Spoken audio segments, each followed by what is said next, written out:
Olá, começa agora o Religare Conhecimento e Religião. Como pensar uma economia diferente que inclui, faz bem e humaniza? É possível colocar em prática um modelo econômico novo? Hoje no Religare nós vamos falar sobre economia repercutindo o chamado do Papa Francisco a jovens economistas de todo o mundo. Eu recebo no estúdio Wander Luiz Aguiar. Ele é professor do Instituto de Ciências Econômicas e Gerenciais da PUC Minas. Wander, seja bem-vindo aqui ao nosso programa.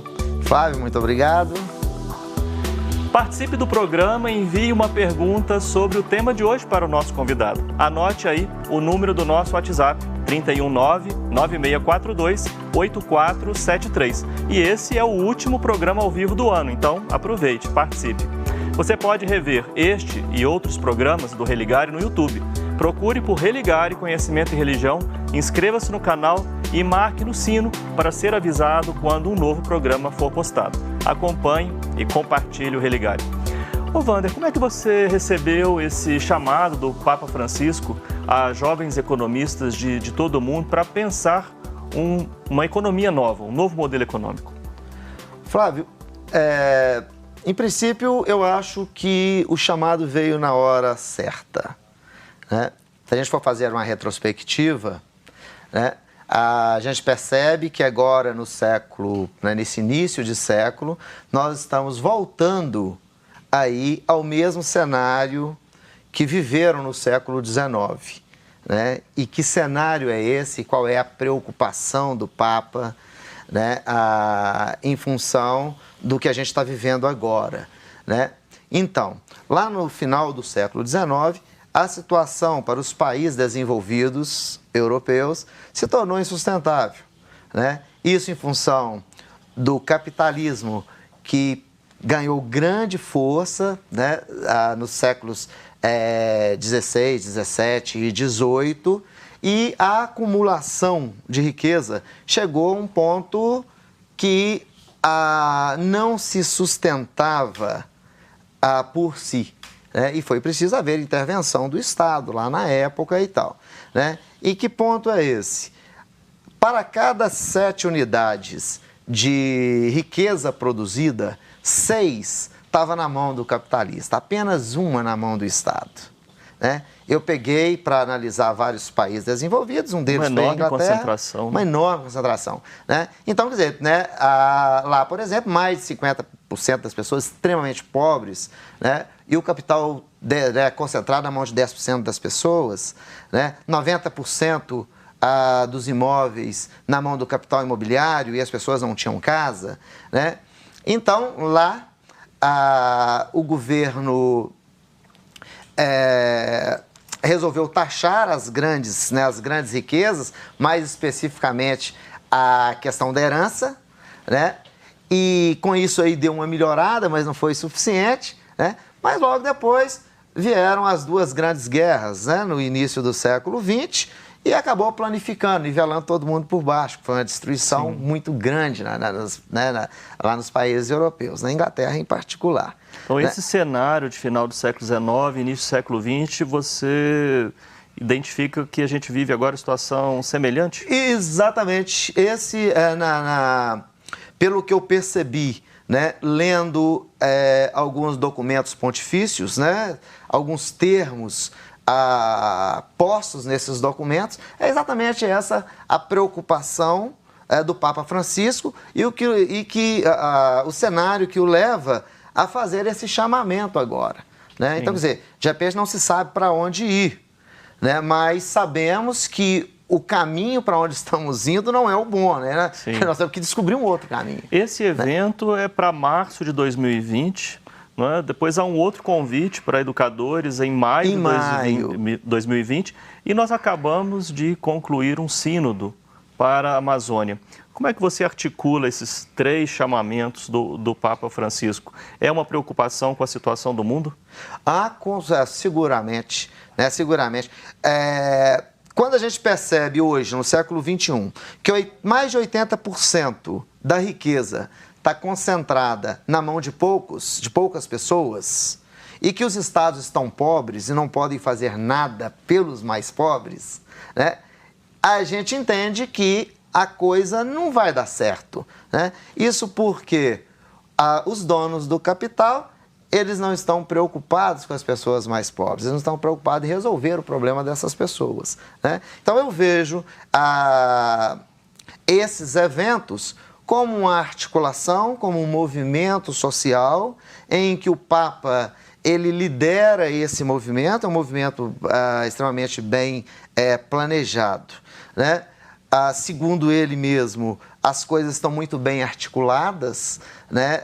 Não pode se falar dos problemas das pessoas, das comunidades e do meio ambiente separadamente. Quando você mexe em um, você mexe no outro, né? Quando ele está se preocupando com a Amazônia, né? A Amazônia ela não é um patrimônio exclusivamente brasileiro e nem fronteiriço, né? Aí a gente tem os rios voadores, né? Então, quer dizer, é por causa da Amazônia que nós temos um clima ameno em boa parte do planeta, né? Se acabarmos com a Amazônia, esse ar-condicionado natural, ele acaba também, né? Então, quer dizer, está articulado, né? E nesse momento, o Papa propõe esse encontro para o mês de março, convidando os economistas jovens, né? Sim. Muita perspicácia, no meu entendimento, né? Eu gostaria de ser jovem para estar lá também, né? Infelizmente passei dessa idade, né? Que ele colocou um limite, né? 35 anos. 35 anos. Mas por quê? Porque não se faz essa mudança em tempo curto. Então, ele está querendo conversar com pessoas que serão protagonistas dessas mudanças, né? Daí esse limite no meu entendimento, né? Sim. Mas logo depois, no mês de maio, ele convida os professores, né, isso do planeta, né, para discutir as grades dos cursos, das gerenciais, né? Qual é o tipo de gestor que o mundo está formando, né? E aí a gente escuta determinadas coisas, né? E você trabalha no Instituto de Ciências Gerenciais. Eu trabalho no Instituto de Ciências Gerenciais, né? E aí, quer dizer, eu me sinto responsável também por essas mudanças, pelo menos em parte, né? Mas escuta dizendo que precisamos preparar o aluno para o mercado, né? Não, nós temos que preparar o aluno para o mercado. Mas eu sempre me questionei, mas será que o mercado está certo? Preparar o aluno para o mercado, né? Ou preparar o mercado para um novo mundo? Tá vendo? Porque esse é o chamamento do Papa Francisco, né? Então, talvez tenhamos que mudar a maneira de perceber o próprio marketing dentro da universidade, né? Ao invés de preparar o aluno para o mercado, de repente preparar alguém que possa mexer nesse mercado. Porque o mercado, segundo o Papa, eu concordo, né? Ele não está dando certo. Ele é muito bom para fazer crescer, ele é muito bom para acumular, mas ele não é bom para distribuir.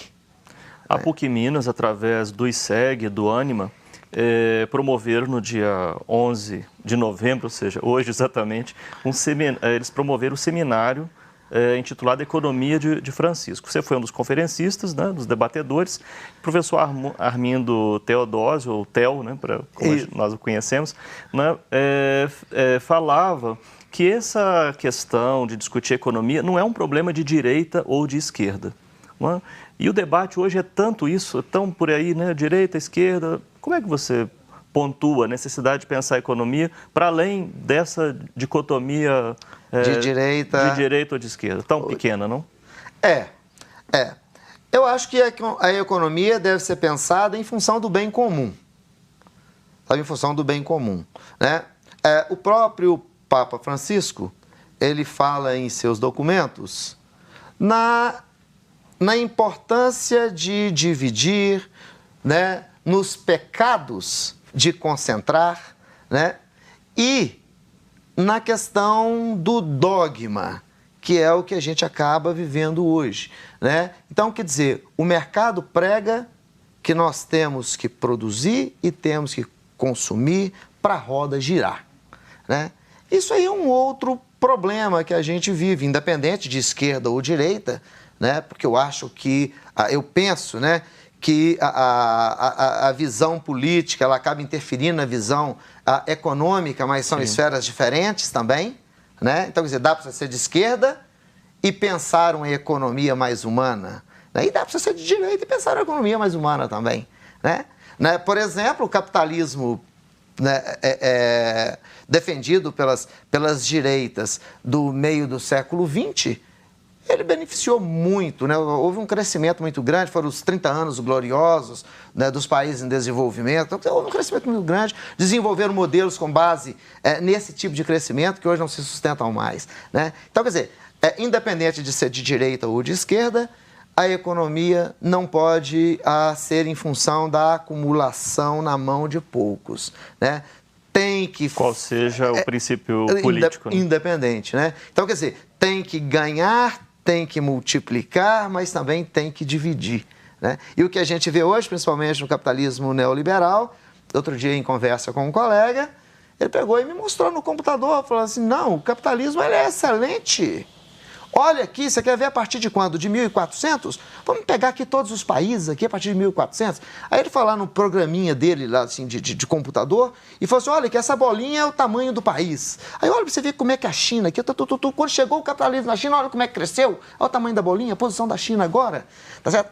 Mas a gente, inclusive, tem que escolher, né? O que é desenvolvimento, na verdade? Será que é um crescimento econômico concentrado, como há na China, com milhões de escravos? Né? Tá certo? Será que é isso que a gente quer? Né? Porque as pessoas, às vezes, traduzem o crescimento, né? Traduzem os benefícios do capitalismo simplesmente como crescimento econômico do país. Aí eles pegam o PIB e falam assim, olha para você ver o PIB como é que está agora. Tá certo? Mas o PIB tem que andar junto com o índice de Gini. Tá certo? Por quê? Tem que ter um crescimento e tem que ter uma distribuição. Né? Então, nós não podemos ter muitas desigualdades, porque são essas... E o caso do Chile, não? Para a gente o caso também do Chile... conversar um pouco. Mas, assim, vamos até aproveitar, vou chamar o intervalo agora para a gente falar desse caso e de alternativas. Né? E você tem umas propostas a trazer para nós, são bem interessantes. Hoje, no Religar, eu recebo o professor do Instituto de Ciências Econômicas e Gerenciais da PUC Minas, Wander Luiz Aguiar. Nós estamos falando sobre economia integral, chamado do Papa Francisco para discutir um novo modelo econômico. Você pode participar do programa enviando perguntas pelo nosso WhatsApp. O nosso número é 31, que é o código de área aqui de Belo Horizonte, 99642-8473. Hoje é o último Religar ao vivo, aproveite para participar. Vamos fazer um breve intervalo e voltamos já.